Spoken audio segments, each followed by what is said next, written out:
When I asked for help with my prescription costs, my dad said, "We all have to suffer sometimes." Then he bought my sister a spa retreat in Switzerland. I haven't answered their calls since. I never thought I'd be writing this story, but after months of going no contact with my family, I need to get this off my chest. This is about favoritism, betrayal, and how I finally found my backbone after 28 years of being the responsible daughter. My name is Sarah, and I'm the older of 2 daughters. My sister Emma is 3 years younger, and if you've ever known a golden child, you know Emma. She's always been the artistic one, the free spirit, the one who marches to the beat of her own drum, while I was expected to be practical, reliable, and understanding. Growing up, I watched my parents bend over backward to accommodate Emma's every whim. Piano lessons that lasted 2 weeks before she got bored? No problem. A photography phase that required a $1,000 camera she used exactly 4 times? Of course. Meanwhile, when I asked for help with college application fees, I was told money didn't grow on trees and I should get a job. So I did. I worked through high school, put myself through college with loans and scholarships, and landed a decent job as a financial analyst. I thought I'd proven myself. I thought maybe now, as adults, we could have an equal relationship with our parents. I was wrong. 18 months ago, I was diagnosed with rheumatoid arthritis. If you don't know what that is, imagine your immune system deciding your joints are the enemy and launching a full-scale attack. Some days I can barely open a jar. Other days, I can't even get out of bed. At first, my doctor tried me on cheaper medications, methotrexate, sulfasalazine, hydroxychloroquine. When those failed to control my symptoms after 6 months of deteriorating joints and increasing pain, we moved to biological medications. The one that finally worked cost $3,200 per dose, taken monthly. My insurance negotiated rate brings it down to $800 per month out of pocket, still $9,600 a year. On a financial analyst's salary in a mid-sized city, that's a significant chunk of my income, but manageable if nothing goes wrong. I tried everything to reduce costs. I worked with patient advocacy groups and applied for manufacturer assistance programs. I appealed insurance decisions and researched biosimilar alternatives. For the first year after finding the right medication, I managed to cover my costs by cutting expenses ruthlessly. I moved to a smaller apartment, sold my car and took public transit, and lived on rice, beans, and whatever was on sale at the grocery store. The breaking point came 6 months ago when my prescription insurance company decided to require a new prior authorization for a medication I'd been taking successfully for 8 months. According to their letter, they needed my doctor to prove I'd failed on 3 other medications before they'd continue covering my current one, despite having all that documentation already in my file. The prior authorization process was supposed to take 2 weeks. It took 6 weeks. During that time, I had exactly 3 days of medication left, and I was facing over a month without treatment while they shuffled paperwork. A month of pain so intense I couldn't work, couldn't function, couldn't live. To bridge the gap, I needed to pay the full retail price of $3,200 for 1 month's supply. Even though insurance would eventually reimburse me, I didn't have $3,000 sitting around after a year of extreme budgeting. I swallowed my pride and called my dad. "Dad, I hate to ask this, but I'm in a really tough spot with my medication costs. The insurance company is being difficult, and I need to pay out of pocket for this month while they figure it out. It's $3,200, and I just don't have it. Could you possibly lend it to me? I'll pay you back as soon as the insurance approves it." The silence stretched so long I thought the call had dropped. "Sarah," he finally said, his voice carrying that disappointed tone I knew so well. "You're 28 years old. You have a college degree and a good job. We all have to suffer sometimes. This is part of being an adult. You need to figure this out yourself." I felt like I'd been slapped. "Dad, this isn't about wanting a vacation or a new purse. This is my medication. Without it, I can't work. I can't function." "Then maybe you should have been more careful with your money," he replied. "Emma told us you went out to dinner last month. Maybe if you made better choices, you wouldn't be in this position." Emma. Of course she'd mentioned the one dinner I'd allowed myself in 3 months. A dinner that cost $32 and was my birthday present to myself. "Dad, that dinner cost less than what Emma spends on coffee in a week. I haven't bought new clothes in 2 years. I'm living on pasta and canned soup. I'm asking for help with medication I need to survive. We all have our challenges, Sarah. You'll figure it out. You always do." He hung up. I sat in my tiny apartment, staring at the phone, feeling more alone than I'd ever felt in my life. My own father had just told me my chronic illness was a choice I needed to deal with alone. I managed to scrape together the money by maxing out a credit card I'd been paying down for years. The interest rate was astronomical, but what choice did I have? I needed those pills to function. The next few weeks were a blur of pain, exhaustion, and financial anxiety. Even with the medication, the stress of the situation had triggered a flare-up. My joints ached constantly, and I could barely concentrate at work. I kept replaying Dad's words in my head, "We all have to suffer sometimes." The casual cruelty of it ate at me like acid. I started paying closer attention to things I'd previously ignored or rationalized away. Like how my parents' social media was filled with photos of Emma's latest artistic endeavors, her gallery showings, that sold maybe 2 pieces, her weekend trips to find inspiration. Meanwhile, the last time they posted about me was my college graduation 5 years ago. I noticed how family conversations always centered around Emma's needs, dreams, and struggles. When I'd mention work stress or health issues, the topic would somehow shift back to Emma within minutes. Speaking of stress, Emma's been having such a hard time with her art lately, Mom would say, completely ignoring whatever I'd just shared. I started keeping track of our family group chat messages. Over the course of 2 weeks, there were 47 messages about Emma's various concerns, her art not selling, her dating life, her need for a new laptop, her car making a weird noise, her apartment's heating issues. There were 3 messages about me, all asking when I'd be available to help Emma move some canvases or drive her somewhere. The pattern was so clear I couldn't believe I'd never seen it before. I was the family problem solver, the reliable one they called when something needed to be handled. Emma was the family treasure, the delicate flower they nurtured and protected. I thought about all the times I canceled my own plans to help Emma with some crisis. The time I'd used my vacation days to help her move apartments because she'd waited until the last minute to find movers. The time I'd lent her my car for just a few days that turned into 6 weeks because hers was in the shop and she couldn't afford the repair. I'd taken the bus to work for over a month, but when I'd finally asked for my car back, I was made to feel like I was being unreasonable. Emma needs it more right now, Mom had said. You're so much better at managing without a car than she is. Better at managing. That was the family euphemism for we expect you to handle it yourself while we take care of Emma. I remembered my college years, working 2 jobs while taking a full course load to minimize my loan debt, while Emma's college experience was fully funded and she was encouraged to focus on her studies and personal growth. When I'd struggled with anxiety during my junior year, I'd been told to push through it and stay strong. When Emma had similar issues her sophomore year, they'd hired her a private therapist and considered whether she should take a semester off to focus on her mental health. The more I thought about it, the angrier I became. But it wasn't just anger, it was grief. Grief for the daughter I'd been, who'd tried so hard to earn love that was freely given to her sister. Grief for all the times I'd minimized my own needs because I'd been taught they mattered less. I started going to therapy. Dr. Martinez specialized in family dynamics and childhood trauma, and she helped me see patterns I've been blind to for decades. Tell me about a time when you felt truly celebrated by your parents, she said during our 3rd session. I thought and thought, but every example I came up with was really about my achievements, graduation, job promotions, buying my apartment. They were proud of what I'd accomplished, but I couldn't remember a time when they'd celebrated who I was as a person. Now tell me about times when Emma was celebrated. That was easy.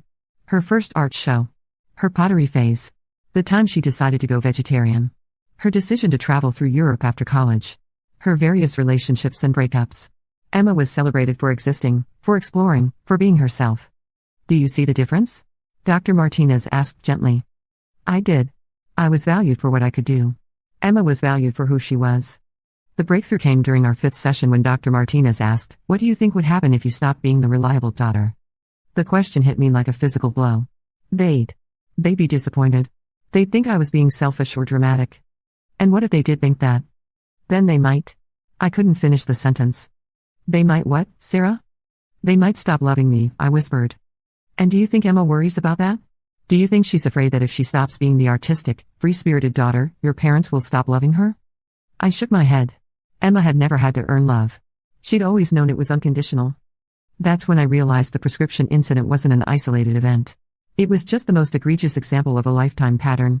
I had been trained from childhood to believe that my needs were less important, my struggles less valid, my pain less worthy of attention and resources. I started documenting everything. Not out of spite, but out of a need to understand the full scope of what I was dealing with. I went through old photos, texts, emails. I talked to family friends who'd known us growing up. The picture that emerged was stark and undeniable. Birthdays, Emma's were always elaborate productions with themed parties, special trips, or expensive gifts. Mine were usually dinner at a restaurant and a practical gift like clothes or something for my apartment. Holidays, the family's schedule revolved around Emma's availability. When she dated someone in California, we'd moved Christmas dinner to accommodate their travel schedule. When I'd had to work late on Thanksgiving due to a client deadline, I was told to catch up with everyone later. Family vacations, Emma got to invite friends. I was expected to come alone because I was more adaptable and easier to plan around.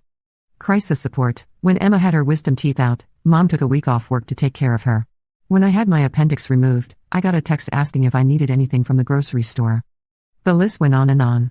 28 years of being the afterthought while Emma was the main event. I showed some of this to my best friend from college, Jessica, during one of our monthly coffee dates. She read through my notes with growing horror. Sarah, she said finally, this is emotional abuse. Maybe not intentional, but this is a clear pattern of favoritism that's damaged your sense of self-worth. I'd been thinking the same thing but hadn't wanted to use such a strong term. Do you think I'm overreacting? Are you kidding me? You asked for help with medication you need to survive, and they said no. Then they spent 5 times that amount on a spa vacation for your sister. If that's not worth going no contact over, I don't know what is. Jessica had met my family several times over the years, and she'd always been polite but never particularly warm toward them. Now I understood why. I always thought there was something off about how they treated you, she admitted. Remember your graduation party? They spent the whole time talking about Emma's art show the following week. At your celebration dinner, you were the side character in your own story. I did remember. I'd felt vaguely hurt at the time but had pushed the feeling down, telling myself I was being selfish for wanting more attention on my special day. That conversation with Jessica was the final piece I needed. I wasn't overreacting. I wasn't being dramatic or ungrateful. I was finally, after 28 years, standing up for myself. 3 weeks later, Emma called me, bubbling with excitement. Sarah, you'll never guess what Mom and Dad did for me. They're sending me to this incredible wellness retreat in Switzerland. It's supposed to be life-changing. 8 weeks of spa treatments, meditation, gourmet organic food, and personal coaching with some guru who charges celebrities a fortune. Can you believe it? They said I seemed stressed about my art not selling and needed to realign my chakras or something. My blood ran cold. How much did that cost? Oh, I don't know exactly. The basic package was around $15,000, but they upgraded me to the luxury package because they said I deserved the best. With the upgrade and the extra 2 weeks I just added, I think it's around $22,000 total. But they said my mental health and artistic development are invaluable. Isn't that sweet? $22,000. I was paying credit card interest on the medication I needed to survive, while Emma got a luxury vacation to Switzerland because her finger paintings weren't selling on Etsy. That's great, Emma, I managed to choke out. I know, right? I leave next week. Oh, and get this, Dad said if I need even more time to find myself, they'll extend the trip again. They're the best parents ever. I hung up and threw my phone across the room. For the first time in my life, I truly understood what rage felt like. Not anger, not frustration, but pure, burning rage that made my hands shake and my vision blur. I'd spent my entire life being the good daughter, the responsible one, the one who never asked for anything. And when I finally needed help, real help, not a want but a medical necessity, I was told to figure it out myself. Meanwhile, Emma got a luxury vacation to Switzerland because she was feeling a little blue about her hobby not turning into a career. That night, I made a decision. After 18 months of struggling with this disease, a year of extreme financial sacrifice to afford my medication, and a lifetime of being the responsible daughter who never asked for anything, I was done.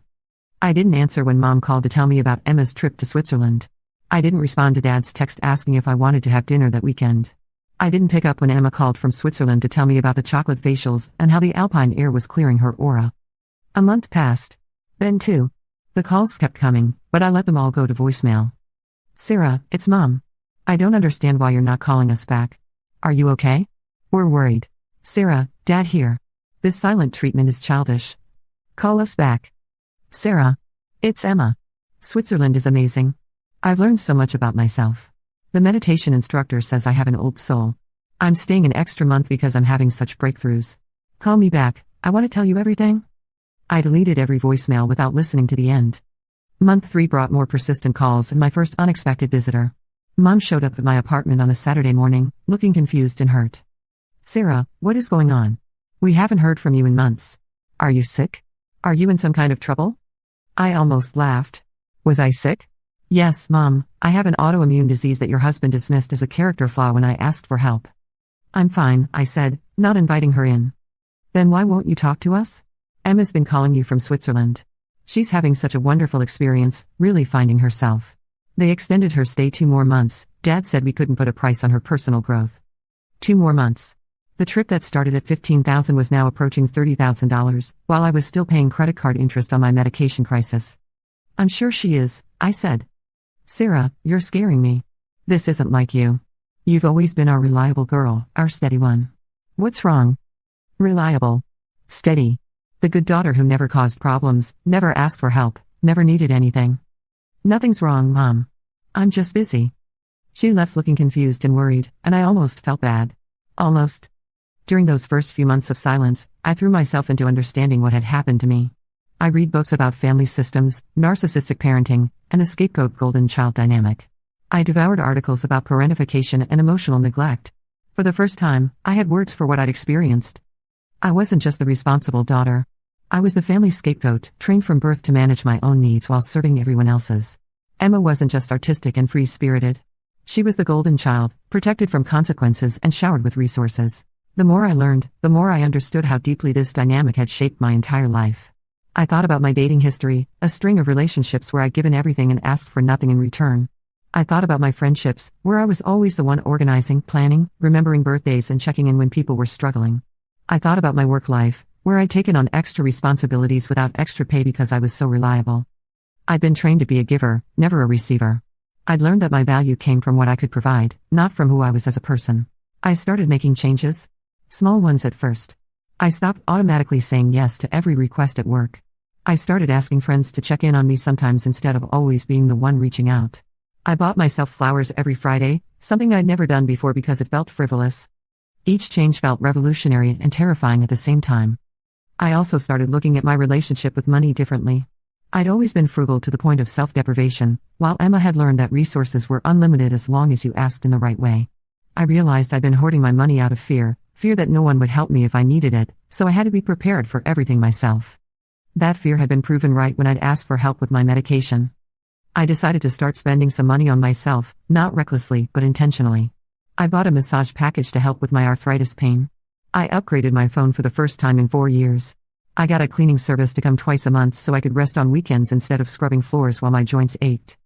Each purchase felt like an act of rebellion. I could hear my father's voice in my head, "Is this really necessary? Are you being responsible with your money?" But for the first time, I pushed back against that voice. Yes, it was necessary. My comfort and well-being were necessary. I was learning to parent myself the way my parents had parented Emma, with kindness, generosity, and unconditional care. The hardest part was the loneliness.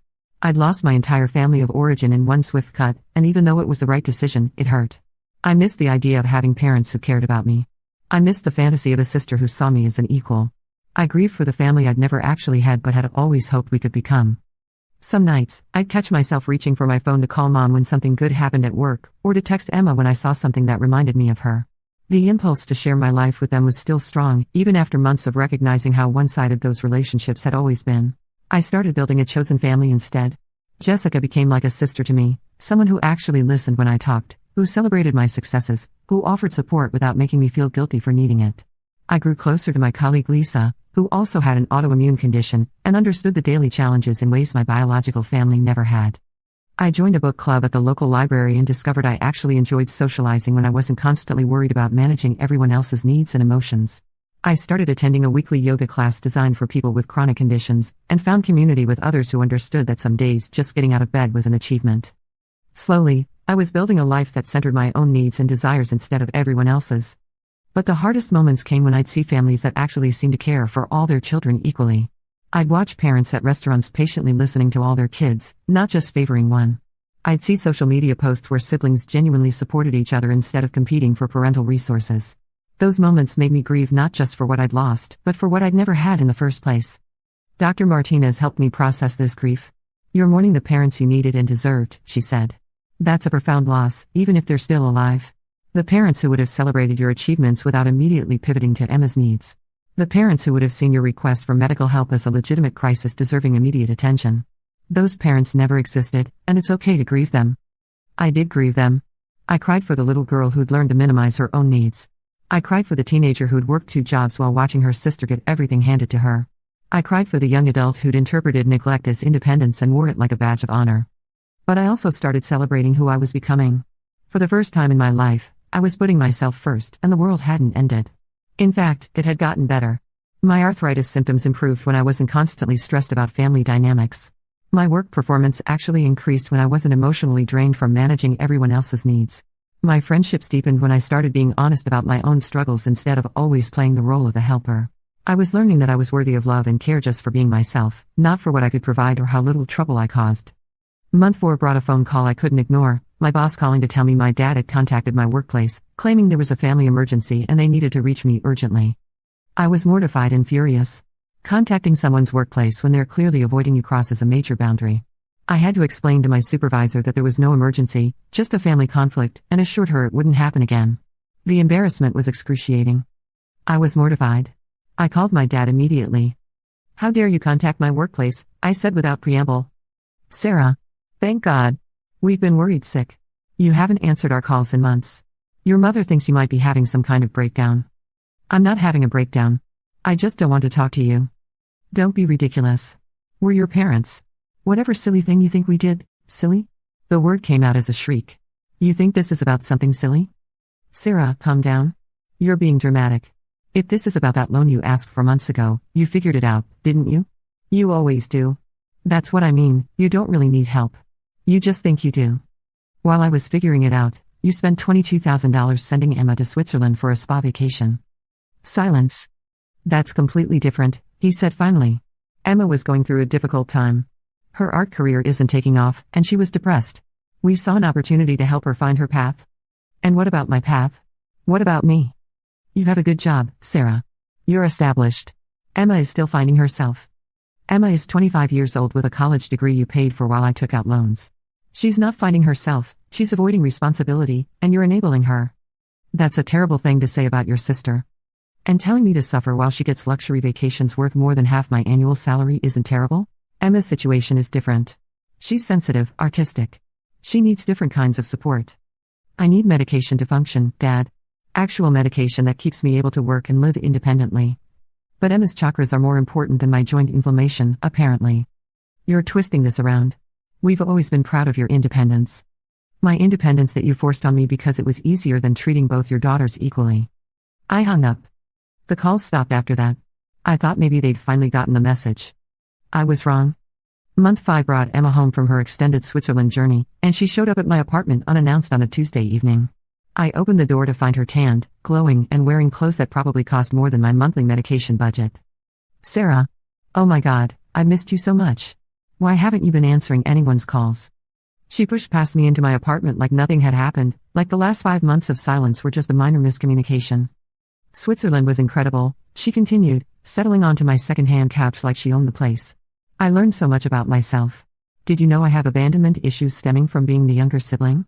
My therapist there, she was amazing, trained in Switzerland and everything, she helped me understand that my art block was really about feeling overshadowed by your success. I stared at her. Overshadowed by my success? Well, yeah. You've always been a perfect daughter. Good grades, stable job, never causing problems. It's been hard living in your shadow. That's why Mom and Dad sent me to Switzerland, to help me find my own identity separate from being Sarah's little sister. The audacity was breathtaking. Emma, I said slowly, I asked Dad for help with my prescription costs 6 months ago. Do you know what he told me? She looked genuinely confused. No, what? He told me we all have to suffer sometimes and I needed to figure it out myself. Her face scrunched up in confusion. Well, that's different. You have insurance and a job. I was really struggling emotionally. I have an autoimmune disease that requires medication that costs $38,000 a year. But you figured it out, right? You always do. Mom and Dad are always talking about how proud they are that you're so independent and capable. I laughed. I actually laughed out loud, a bitter sound that made Emma flinch. Independent and capable. Do you know what that really means, Emma? It means they expect me to handle everything myself while they solve all your problems for you. That's not fair. I've had a really hard time. You've had a hard time? Emma, I've been eating rice and beans for months to afford my medication while you got a luxury vacation because your hobby isn't profitable yet. It's not a hobby, it's my calling. And it wasn't a vacation, it was therapeutic.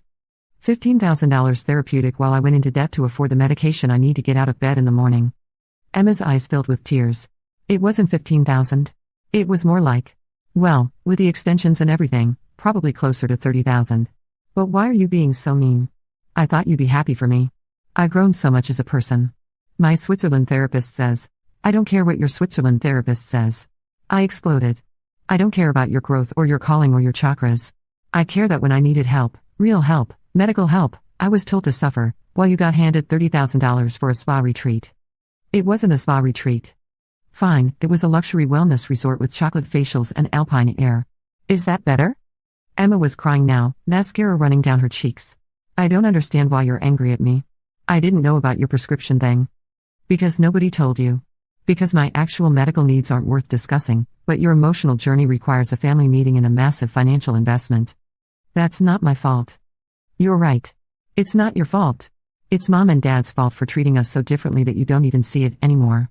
And it's my fault for enabling it for 28 years by being the good daughter who never complains. Emma wiped her eyes, smearing her makeup further. So what, you're just never going to talk to us again? You're going to throw away our family over money? This isn't about money, Emma. This is about the fact that when I needed help, I was told to suffer. When you felt sad, you got a luxury vacation worth more than most people's annual salaries. This is about 28 years of being expected to handle everything myself while watching you get handed everything you ask for. I don't get handed everything. I walked to my kitchen counter and grabbed a notebook where I'd been keeping track of things, not out of spite originally, just to understand my own feelings. College tuition, you, fully paid. Me, loans I'm still paying off. Car insurance as teenagers, you, fully covered until you were 23. Me, got a job at 16 to pay my own. Spring break trips in college, you went to Cabo, Europe, and Hawaii, all paid for. I worked extra shifts to afford a weekend camping trip with friends. Your art supplies and equipment over the years, easily $15,000. The amount they've contributed to my adult life, zero, until I asked for help with medication and was rejected. Emma stared at the notebook. You've been keeping a list? I've been trying to understand why I felt so hurt and angry. Turns out, it's because I've been treated like the hired help while you've been treated like the beloved daughter. That's not. I mean, they love us both. Do they? Or do they love the idea of having one daughter who's independent and doesn't need anything, and another daughter they can rescue and nurture? Emma was quiet for a long moment. Then she said, in a small voice, what do you want me to do? Get back the Switzerland trip? I want you to acknowledge that it was unfair. I want you to see that while you were getting chakra massages, I was choosing between medication and food. I want you to understand that $30,000 could have covered my medication costs for over 3 years. I didn't know it was that bad. Because nobody cared enough to tell you. My struggles aren't worth mentioning, but your artistic blocks require international intervention. We sat in silence for several minutes. Then Emma asked, are you going to forgive them? Forgive us? I don't know, I said honestly. I don't know if I can go back to being the daughter who's expected to handle everything alone while watching you get everything handed to you. And I don't know if they're capable of seeing me as anything other than their low-maintenance child who doesn't really need support. Emma left that night without the happy reunion she'd expected. I didn't hear from any of them for 3 weeks. During those 3 weeks, I felt something I hadn't expected, relief. Not the crushing guilt I thought I'd feel, but genuine relief that I'd finally told someone in my family the truth about how their favoritism had affected me. I called Dr. Martinez and scheduled an emergency session. I told Emma everything, I said as soon as I sat down. About the prescription incident, about the years of favoritism, about how I felt like a second-class daughter my entire life. And you know what? I don't feel guilty about it. Dr. Martinez smiled. How do you feel? Free, I said, surprising myself. For the first time in my life, I told someone in my family exactly how their behavior affected me, and I didn't apologize for having feelings about it. I didn't minimize my own experience to make her feel better.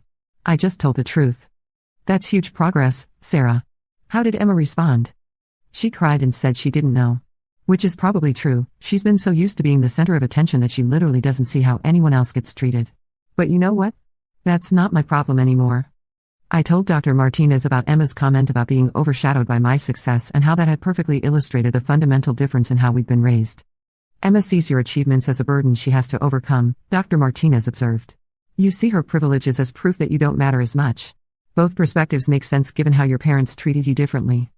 The difference is that I've had to earn every bit of recognition I've gotten, while she's been handed attention and resources just for existing. My success came from working twice as hard because I knew no one was going to catch me if I fell. We talked about Emma's Switzerland revelation that she had abandonment issues from being the younger sibling. I laughed out loud when I repeated it to Dr. Martinez. She got sent to Switzerland to address abandonment issues while I was literally abandoned when I asked for help with my medical needs. The irony is incredible. It sounds like Emma has been encouraged to explore and process every emotion, while you were expected to suppress yours and soldier on. That was exactly it. Emma had been raised to believe her feelings mattered tremendously and deserved immediate attention and resources. I'd been raised to believe my feelings were inconvenient complications that I should handle quietly and efficiently. After that session, I felt even more confident in my decision to maintain boundaries with my family. I wasn't cutting them off out of spite or as some kind of punishment. I was protecting myself from a dynamic that had damaged my sense of self-worth for nearly 3 decades. I started thinking about what reconciliation might look like, if it happened at all. It would require them to acknowledge the favoritism, to understand how it had affected me, and to commit to treating me differently going forward. It would require Emma to recognize her privileges and stop centering herself in every conversation about family dynamics. But mostly, it would require my parents to see me as their daughter, not as their low-maintenance child who didn't really need support. I wasn't sure any of them were capable of that level of self-reflection and change. Then Dad called. Not to apologize, but to tell me I was being unreasonable and hurting my mother. Your mother cries every day, he said. She doesn't understand what she did wrong. She didn't do anything wrong, I said. She did nothing. That's the problem. We raised you to be independent. We're proud of that. You forced independence on me while enabling Emma's dependence. There's a difference. We've always treated you girls fairly. Dad, in the last 5 years, how much money have you spent on Emma versus on me? That's not a fair question. Emma needed more help. Why? Because I have a job? Because I'm older? Because I don't cry when things don't go my way? Emma is more sensitive. Emma is more demanding, and you've rewarded that behavior her entire life. Sarah, this conversation is pointless. You're determined to be a victim. I'm determined to be treated like a daughter, not like an employee who's expected to handle everything independently while my sister gets treated like a beloved child who deserves every opportunity. He hung up on me. That was 3 months ago. They've stopped calling. I think they finally realized I'm serious about this boundary. My life is quieter now. I miss them sometimes, or rather, I miss the idea of them. I miss having parents who cared about my struggles as much as they cared about Emma's creative fulfillment. I miss having a sister who saw me as more than the reliable one who always figures things out. But I don't miss the constant feeling that I wasn't worth investing in. I don't miss being told to suffer while watching lavish resources poured into Emma's every emotional need. I've made new friends through a support group for people with chronic illnesses. People who understand that needing help isn't a character flaw. I've started dating someone who thinks my independence is admirable but doesn't expect me to handle everything alone. I got a promotion at work, and I used the raise to finally pay off that credit card debt from my medication crisis. Emma sent me a card 2 weeks ago. It was one of her paintings, actually quite good, with a note that said, "I'm sorry I never saw how hard things were for you. I'm working with a therapist here at home to understand my privilege better. I know this doesn't fix anything, but I wanted you to know I'm trying to see things more clearly." It's a start. Maybe. The fact that she's working with a therapist and specifically mentioned privilege shows some real growth. But I'm not ready to answer their calls yet. Maybe someday I will be, but only if they can acknowledge what happened and commit to treating me like a daughter who deserves support, not just praise for my independence. The thing is, I actually am independent and capable. But being capable doesn't mean I should be expected to handle everything alone. Being reliable doesn't mean my needs matter less than someone else's wants. Being the good daughter shouldn't be a punishment that means I get less love and support. I spent 28 years believing that if I was just good enough, reliable enough, independent enough, I'd earn equal treatment. I finally realized I already deserved it just by being their daughter. When I asked for help with my prescription costs, my dad said we all have to suffer sometimes. Then he bought my sister a spa retreat in Switzerland that cost nearly $30,000. I haven't answered their calls since, and I probably won't until they can explain to me why my suffering was character building while hers deserved a solution that cost more than half my annual salary. Some people think I'm being petty or holding a grudge. But this isn't about money or even about Emma's trip. This is about finally refusing to accept crumbs while watching someone else feast. This is about recognizing my own worth and refusing to settle for less than I deserve. I may be eating this Thanksgiving dinner alone, but for the first time in years, I'm not swallowing my feelings along with my food. And that feels like the best gift I could give myself. The phone is ringing again as I write this. It's Mom. I'm not going to answer, but I'm not angry anymore either. I'm just sad for all of us, for the family we could have been if they'd learned to see both their daughters clearly. Maybe someday they will. Maybe someday I'll be ready to try again. But until then, I'm learning to be my own family, and I'm a much better parent to myself than they ever were to me. Update: I know some people will ask, so I'll clarify a few things. Yes, I'm in therapy now, and it's helping. No, I don't think Emma is a bad person, she's a product of how she was raised, just like I am. Yes, I'd be open to reconciliation if they could acknowledge the favoritism and commit to change, but I'm not holding my breath. And for those asking about my medication situation, I'm managing better now. The promotion helped, and I found a patient advocacy program that's reduced my costs somewhat. I'm still paying more than I'd like, but I'm not going into debt anymore. The hardest part isn't even the money. It's the knowledge that when I needed them most, they weren't there. When Emma felt sad about her art not selling, they moved mountains. When I couldn't afford life-sustaining medication, I was told to suffer through it. That's the inequality I can't forgive yet. Maybe someday, but not today. Thanks for listening. Sometimes you just need to tell your story to people who don't know you, people who can see the situation without the history and complicated feelings. Your comments have helped me see that I'm not crazy, not ungrateful, not unreasonable. I'm just done accepting less than I deserve. And you know what? That feels pretty good.